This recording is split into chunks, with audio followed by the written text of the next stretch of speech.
आज का विषय है लाओ का ऐतिहासिक किला। लाओ किला का इतिहास अति प्राचीन है।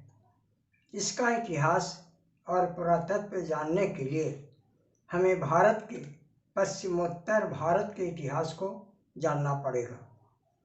प्राचीन संस्कृत ग्रंथ पाणिनि रचित अष्टाध्यायी से ज्ञात होता है कि ईसा पूर्व 600 से ईस्वी से सन 400 ईस्वी तक राजस्थान में मालवगण की महत्वपूर्ण भूमिका रही थी।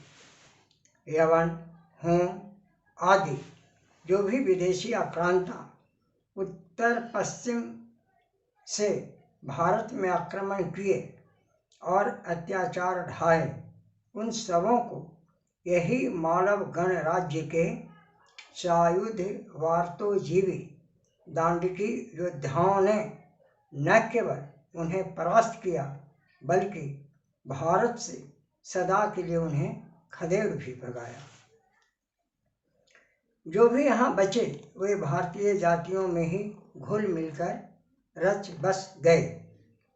मालवों ने इन आक्रांताओं पर विजय पाने की खुशी में अपना सिक्का मालवानाम जय भी चलाया, जो इन क्षेत्रों में खुदाइयों से बड़ी मात्रा में मिली है। ऐतिहासिक सूत्रों से पता चलता है कि मालवों का मूल निवास पहले पंजाब, विस्तारित क्षेत्र ईरान का द्रंगियाना, काबुल पेशावर का जदुकीदांग और मध्य एशिया का दागिस्तान में था, जो दंडक जनपद के विस्तारित क्षेत्र के अंतर्गत आते थे। उत्तरी भारत में राजस्थान के कारकोट नगर और बाद में मध्य प्रदेश के उज्जैन में उनकी राजधानी थी। इसी बीच विदेशी आक्रांताओं ने जब पश्चिमोत्तर भारत में शक, हूण आदि प्रवेश कर लूट, हत्या और कहर ढाने लगे, तब इसी राजस्थान के मालवगण सायुध वार्तोजीवी योद्धाओं ने न केवल उन्हें परास्त किया बल्कि भारत से सदा के लिए खदेड़ भी दिया। उसके बाद राजस्थान स्थित मालव गणराज्य के पाली एवं लाओ ग्राम के सायुध वार्तोजीवी योद्धाओं ने ईसा पूर्व में ही बिहार आकर गया जिले के पाली और लाओ तथा अन्य कई स्थलों में दुर्गों का निर्माण कर राज किए। इसी बीच 18वीं सदी के प्रारंभ में 1707 ईस्वी में उत्तर प्रदेश से वीर सिंह यानी धीर सिंह पुत्र अजब सिंह अपने पूर्वजों का पिंडदान करने के लिए विष्णुपद गया पधारे। पिंडदान करने के बाद उन्हें यहाँ का वातावरण बहुत अच्छा लगा, अतएव वे यहाँ बस जाना चाहते थे। इसके लिए उन्होंने आजीविका की तलाश में गया से चलकर 28 किलोमीटर उत्तर पश्चिम पाली गांव के पास उज्जैन के नवाब हिम्मत खां के पास फौज में भर्ती हो गए। वीर सुंदर सिंह कर्मठ और अति बलशाली पुरुष थे। उन्होंने अपने गुणों के बल पर कुछ ही दिनों में अपनी साहसिक प्रवृत्ति, सैन्य दक्षता और नेतृत्वकर्ता के कारण सेनापति बनकर पास पड़ोस और दूर दराज के गांवों की जमींदारी पर कब्जा जमाकर उसे उज्जैन की जमींदारी में मिला दिया। यह बात धीरे धीरे अजीमाबाद, वर्तमान पटना तक जा पहुंची। वहां के सूबेदार सैयद हुसैन अली खान के अति विश्वास पात्र अधिकारी कंचन सिंह थे। उन्हें भी यह बात मालूम हुई। इसे जानकर और वीर सिंह की वीरता से प्रभावित होकर उन्होंने अपनी पुत्री का ब्याह सुंदर सिंह से कर दिया। विवाह के बाद वीर सिंह अब खुद अपनी स्वतंत्र सत्ता क्षेत्र में स्थापित करना चाहते थे। यह सोचकर उन्होंने सर्वप्रथम अपनी खुद की सेना संगठित की और उत्तरेण की नौकरी छोड़ दी। तब फिर वे मोरहर नदी के पूर्वी तट पर बसे ऐतिहासिक एवं भव्य सुशोभित औदक दुर्ग लाव में कब्जा जमाकर अपनी पत्नी सहित रहने लगे। इसके पूर्व उत्तरेण में ही उन्हें एक पुत्र पैदा लिया था जिसका नाम त्रिभुवन था। उत्तरेण प्रवास में वीर सिंह ने उस समय के शक्तिशाली परगना सोनौत पर हमला बोलकर जीत लिया था और वहां के सेनापति मकसूद खान को भी मौत के घाट उतारा था। इससे मुगलों की नींद हराम हो गई थी। जब यह सनसनीखेज खबर दिल्ली दरबार और बगल के मुर्शिदाबाद में पहुंची तो वीर सिंह की वीरता को जानकर वीर सिंह को समन करने के बजाय बंगाल के नवाब ने उन्हें राजा की पदवी प्रदान कर दी। इस तथ्य की पुष्टि merchants politics and society in early modern India Bihar 1730 18-20 page 273 पुस्तक से होती है। अपने प्रभावी और प्रतापी सुनहरे दिनों में भी वीर सिंह ने अपना प्रशासनिक मुख्यालय सुव्यवस्थित एवं सुशोभित लाव दुर्ग में ही रखा। लाव के प्राचीन दुर्ग को उन्होंने नए सिरे से सुदृढ़ और निर्माण किया। लाव का राजमहल करीब 60 एकड़ में फैला था, जिसके विशेष लगभग 1000 फीट चौड़े और करीब 40 फीट ऊंचे टीले के रूप में आज भी विद्यमान है, जो लाव सुंदर शाही गढ़ के नाम से जाना जाता है। किले को दुश्मनों से सुरक्षा हेतु राजा ने खाइयां भी खुदवाई थी, जो आज सोंगरा, घोघरा आदि नामों से जानी जाती है। महल परिसर में ही बाजार प्रांगण थे, जो आज बाजार पर के नाम से जाने जाते हैं। यहाँ तकिया नामक ऊंची स्थल फौजों को रहने और अतिथिशाला के थे। बाजार प्रांगण में ही शैव, वैष्णव और बौद्ध मंदिरें थीं। राजमहल के दोनों ओर से बाहर की ओर राजा की सवारियां और सेनाओं को आने जाने के लिए चौड़ी सड़कें थी, जो आज भी चौड़ी गली के रूप में व्यवहृत है। गढ़ एवं बाजार प्रांगण से प्राप्त अवशेषों में NBP मृदुभांड के टुकड़े, पंचमार्क सिक्के, तस्तरियाँ, खिलौने, रिंगवेल, बिरादरी कला के मुगल कालीन चांदी के सुरा पात्र आदि मिले हैं, जो इसकी प्राचीनता को दर्शाते हैं।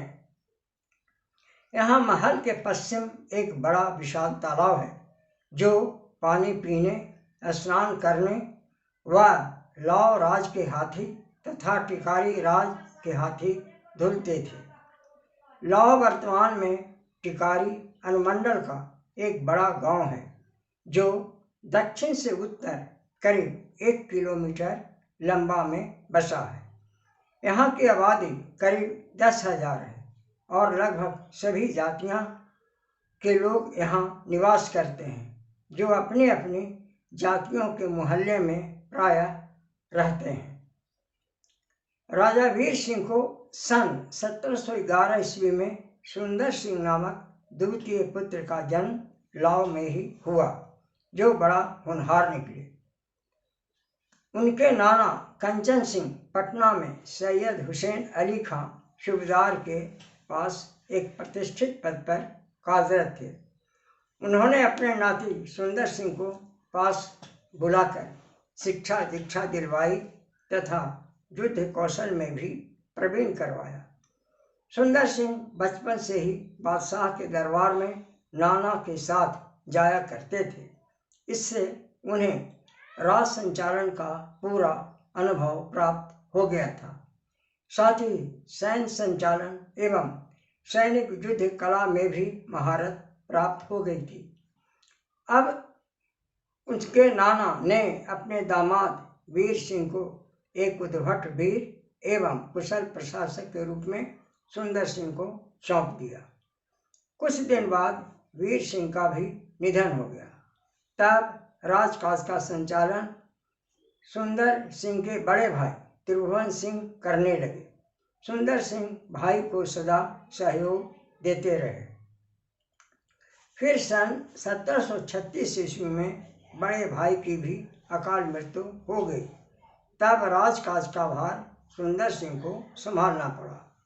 इसके पूर्व त्रिभुवन सिंह ने 1729 ईस्वी में गया परगना पर आधिपत्य जमा लिया था। तब नवाब अली वर्दी खान ने इन्हें विधिवत महाराजा की उपाधि प्रदान कर दी थी। ऐसा अनुमान है कि इसी समय से लाव ग्राम से राजकाज हटकर टिकारी से संचालन होना प्रारंभ हो गया था। त्रिभुवन सिंह ने अपने पिता के मार्ग पर ही चलकर अपने राज्य का विस्तार किया था। मुगल विरोधी डुमरांव और भोजपुर के जमींदारों का दर्प चूर करने में भी उन्होंने अलीवर्दी खां को साथ दिया था। सुंदर सिंह मुगल प्रशासन की टुकड़ियों से सदा बहादुरी पूर्वक युद्ध करते रहे। इस कारण इन्हें लोग जंग बहादुर सिंह भी कहते थे। सुंदर सिंह ने पहला ऐतिहासिक युद्ध 1935 ईस्वी में उत्तरेन के नवाब हिम्मत खां तथा उसके सेनापति शेर खां के साथ चांदी के मैदान, जो उत्तरेन से सटे 2 किलोमीटर दक्षिण में है, में किया, जिसमें उसे हराया और हिम्मत खां को मार भी डाला। शेर खां वहां से भाग निकला, जो बाद में गया में वह भी मारा गया। इन दोनों का मकबरा उत्तरेन में बना हुआ है और महल का टीला हिम्मतगढ़ टीला कहलाता है। शासी जुआ राजा सुंदर सिंह के सैनिक विस्फोट का यह पहला मिसाल था और मुगलिया सल्तनत को एक तमाचा था। यह सूचना ज्यों ही दिल्ली बादशाह को मिली तो काफ़ी बौखलाहट पैदा हो गई। तब उसने फैजुल्लाह खां के नेतृत्व में एक बड़ी सैन्य टुकड़ी सुंदर सिंह को कैद करने के लिए भेजा।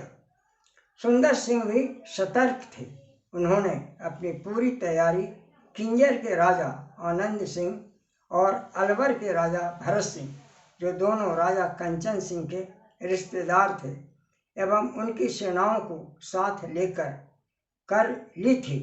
अतः दूसरा ऐतिहासिक युद्ध टिकारी से उत्तर लोदीपुर के मैदान में उन्होंने सन 1736 ईस्वी में फैजुल्लाह खां की सैन्य टुकड़ी के साथ किया, जिसमें युद्ध में बहादुर सुंदर सिंह ने फैजुल खां को हराकर जान से भी मार डाला। इसके बाद पराक्रमी सुंदर सिंह ने मगध के सारे 11 परगनों को अपनी बुद्धि और बल से टिकारी राज में मिला लिया। ये परगने थे गया, दक्षिणेर, पहरा, सोनौत, नरहट, महेर, अतरी, शेरघाटी, काबर, रजौली और नालंदा। अन्य कुछ परगनों को भी उन्होंने अपने टिकारी राज में मिलाया। सुंदर सिंह द्वारा निरंतर विजय के कारनामे को सुनकर दिल्ली शाही दरबार और स्थानीय मुर्शिदाबाद दरबार को भय पैदा हो गया। तब सुंदर सिंह को 1737 ईस्वी में पटना के नायब सूबेदार अली वर्दी खान के साथ युद्ध करने पड़ी। इस घमासान युद्ध में भी सुंदर सिंह को जीत हासिल हुई। सुंदर सिंह ने मगध में आक्रमणकारी मराठों को सफाया किया। इन सारी घटनाएं सुंदर सिंह को बुलंदी पर ले आया। तब मोहम्मद शाह बादशाह ने सुंदर सिंह को राजा की पदवी प्रदान कर दी। राजा सुंदर सिंह के इस साहसिक कारनामे को देखकर अली वर्दी खान ने उनसे दोस्ती करने का मन बनाया और उन्होंने भी इन्हें मग का राजा घोषित कर दिया, अर्थात मगध का राजा। सुंदर सिंह की वीरता इस प्रकार देश में चारों तरफ फैल गई उस जमाने में यह एक ऐसा वीर पैदा हुए जिसने बंगाल के हर कोने में अत्याचारी मराठों, अफगानों, बागी नवाबों और जमींदारों को परास्त किया, साथ ही पहाड़ी सरदारों को भी मात दिया। पराक्रमी राजा सुंदर सिंह न केवल मगध और बंगाल में अपनी शक्ति का लोहा मनवाया, बल्कि इनकी बुलंदी से प्रभावित होकर इन्हें प्रशासनिक सनद, प्रशस्ति और पदवी भी मिले। इतना ही नहीं, इन्हें सर्वोत्तम अलंकरण से भी नवाजा गया, जो उन दिनों शायद ही किसी राजा को नसीब था। इस महान अलंकरण में आगे आगे सुंदर सिंह की राजकृति का डंका और निशान, बीच में झालदार पालकी में राजा स्वयं सुंदर सिंह, उनके पीछे ढोल, नगाड़े, वाद्य यंत्र आदि होते थे। ऐसा अलंकरण उन दिनों देश के सिर्फ बड़े सम्राटों, स्वतंत्र राज्य अधिकारियों एवं राजकीय अतिथियों को ही दी जाती थी। सुंदर सिंह की प्रशंसा में स्कॉट नामक विद्वान ने अपने फरिश्ता पुस्तक में लिखा है कि सुंदर सिंह एक विवेकी, ईमानदार और असाधारण मेधा पुरुष थे। मगध के राजा के रूप में दक्षिण की पहाड़ियों पर भी इनका कब्जा था। धन्यवाद। बस आज के एपिसोड में इतना ही। आगे के एपिसोड आप देखें, लाइक करें, सब्सक्राइब करें।